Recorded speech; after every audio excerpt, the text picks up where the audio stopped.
বন্ধুসকল চাওক ক'ত আহি পাইছোঁ এটা ধুনীয়া এটা প্লেচ পুৰা মেন মেড ফৰেষ্টৰ মাজত আহি পালোঁ বাহ কি মজা দেখা পাইছে না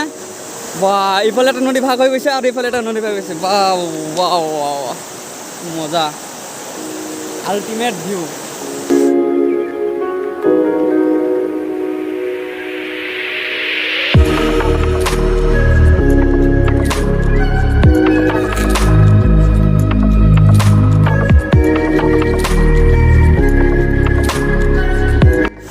তো ফাইনেলি ইয়াতে অলপ এনজয় কৰিলোঁ এতিয়া অলপ হাতভৰি ধুই ল'লোঁ ভাল লাগিল মনটো বহুত দিন পিছত ভৈৰৱকুণ্ড মেন মেড ফৰেষ্ট চাব বহুত ভাল লাগিলে কমেও বহুত দিন পিছত আহিলোঁ বহুত মাহ পিছত এতিয়া আমি যাবৰ কাৰণে ৰেডি ওলাইছোঁ আৰু অলপ এই আগৰ ফালে আৰু কিবা আছে অলপ বোলে ইয়াতে আজিলৈকে যোৱা নাই ইফালে অলপ ভয়ো লাগে দিয়কচোন আপোনাৰ হাতী চাতি ওলাইতো বহুত ভয়ো লাগে বলক যাব নে এতিয়া